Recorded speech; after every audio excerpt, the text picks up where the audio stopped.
Welcome back to the Deep Dive. Today we're jumping into a really complex and frankly high-stakes stack of source material. It's a challenge, really, a theological confrontation that's kind of spilling out into the public sphere. Absolutely.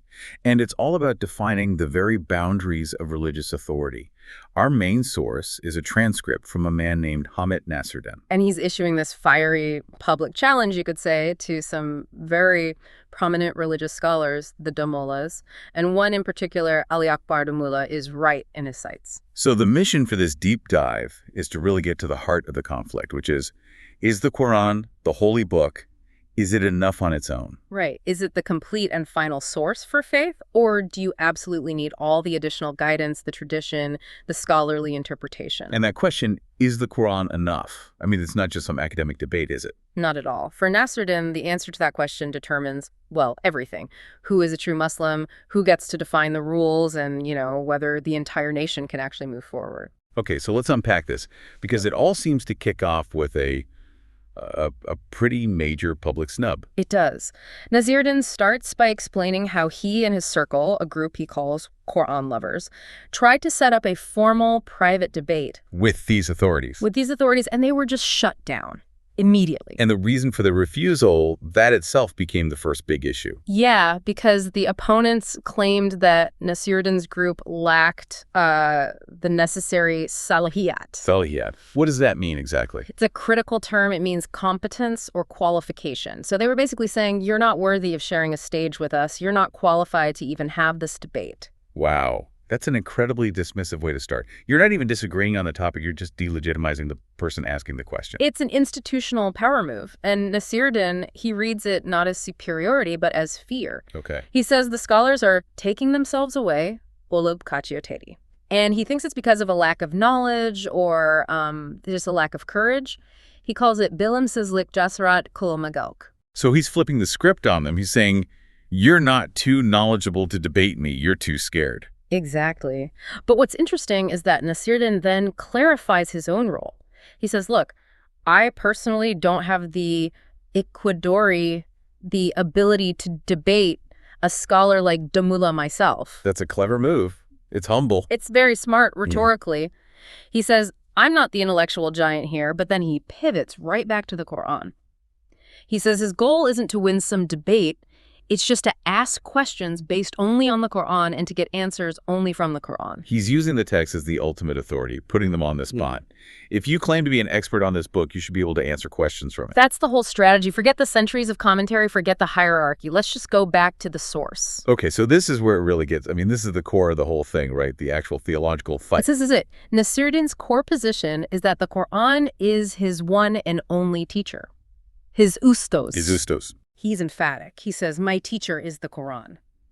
He even makes a point to say that the guy he recommends to do the debating, Abdul Krimswar, is not his personal ustos. His only allegiance is to the text. So he reads the text, maybe different translations.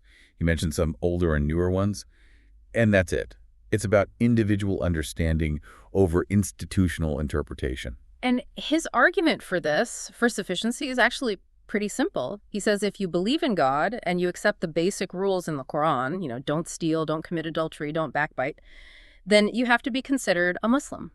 That sounds pretty straightforward. Why would anyone argue with that? Because if that's all it takes, you suddenly don't need the entire traditional infrastructure, do you? You don't need a Damullah to interpret the rules for you if the book itself is clear enough. Wait, how does he deal with the argument that, you need scholarship to understand a text from a different historical context? This is his trump card. He uses this devastating historical parallel. He cites a verse that implies that the Prophet Muhammad himself, he didn't know what faith, Iman, and Islam were before the revelation came. So the Prophet learned it from the Quran. He learned it from the Quran. So Nasruddin's question becomes, if the Quran was sufficient to teach the Prophet himself, why on earth is it not sufficient for a regular believer today? That just completely changes the game. It's an explosive, logical trap. Because if you say the Quran isn't enough for us, you're implying it wasn't enough for the one who delivered it. Precisely. And this is where his attack on the opposition gets really, really sharp. He calls out Ali Akbar Damullah directly for supposedly not even considering these people to be real Muslims. The people who believe the Quran is sufficient. Yes, and it gets even more dangerous. He says some on the other side, like a man named Ilm Ashraf, have suggested that these people might even be kafir unbelievers. Wow, so that's not a theological disagreement anymore. That's excommunication. It's the ultimate escalation. You're drawing a line and saying you are outside the faith. And what's their justification for this? How can they argue the Quran isn't enough? Nasruddin says they describe the Quran as a mujmal kitab. Mujmal kitab, what's that? It means something like an abbreviated book or a book lacking detail. I see. So if the Quran is just an outline, then by definition you must have other sources, the hadith, scholarly consensus, to fill in all the blanks. And that's basically their whole justification, right? Yes. That's the key that lets them say, you need us. Exactly. Wow. So on one side, the book is perfectly complete. On the other, it's inherently incomplete.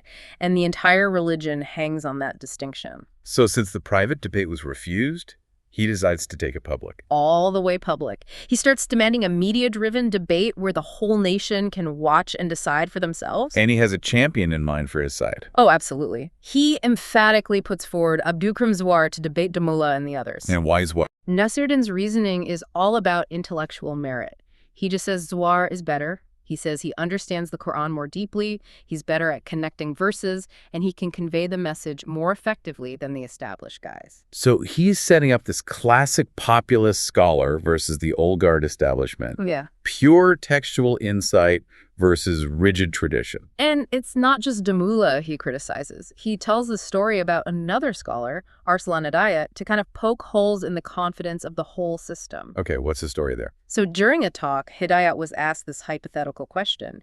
If the prophet returned today, what would you ask him? Interesting question. And Hidayat's answer was supposedly, which path is the true path? Because, so many people are making different claims today. Wait.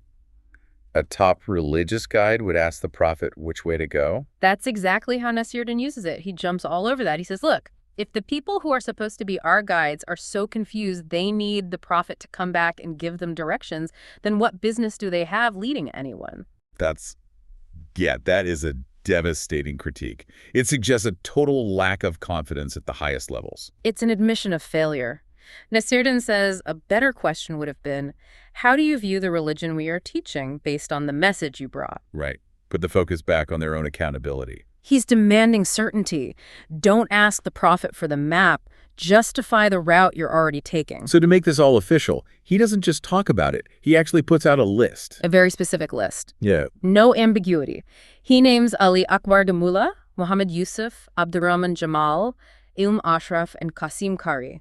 He's challenging the whole bench. On this one single issue, is the Quran enough? And he makes sure it can't be ignored. He calls out media outlets by name Istiqlal, Ramab Fidei Ekran, and others and says, you should host this. He's forcing their hand. Daring them to refuse a public debate in front of everyone. Exactly. He's telling them they can't hide just to protect their image of being all-knowing. So let's bring this back to you, the listener. Why should you care about this, this very specific theological battle? Nasruddin connects it directly to the state of the nation. He does. He paints a really grim picture. He talks about the nation suffering from pitnosod, which is turmoil, and batachalik, division. In Kwerkolik? And Kurakshalik, a kind of darkness or hardship. He's saying this isn't just an intellectual debate. It has real-world consequences. People are suffering. And he actually tries to quantify it. He makes this shocking claim that 50 to 60% of all these national problems come directly from this religious confusion. Directly. He blames it on Kurafat superstition, misguided beliefs that he says have just taken over the religion. So the argument is this religious fog, this mixing of unrelated things with God's book, is what's holding the entire country back. It's a powerful claim. Fix the theology, you fix the nation. The stakes couldn't be higher. They're not just spiritual, they're civic, they're existential. And that urgency really comes through in his final plea, doesn't it? It really does. He begs these scholars to use this as a chance to actually do something good for the nation neurons. Miladka Fodelek Bir Narsani Yat Kazaman. To finally teach the true religion and settle this question about the Quran. So when we step back from this, what we're really seeing is a battle for legitimacy, isn't it? It's not just about verses. It's entirely about legitimacy. It's the institutional authority of the Damolas versus this kind of populist text-first approach of Nasruddin and Zwar. And the establishment's ability to just dismiss them with a word like salahiyat shows you how rigid that power structure is. But then the counter-argument that the Quran was enough for the prophet is just this huge philosophical bomb designed to tear that whole structure down. Which brings us back to that incredible anecdote about Arslan Hidayat. I mean, Nasruddin's whole point is that this debate has to happen so the nation can finally know what the Quran in which they believed truly is. Exactly. And if these respected religious figures are so uncertain that they'd have to ask a returning prophet which path is the right one, then what does that say about the certainty of the path that you're on right now? This whole thing forces you to ask, what assumptions about religious authority have you just accepted? And what if the book you believe in is either way more complete or maybe way less complete than you've been told?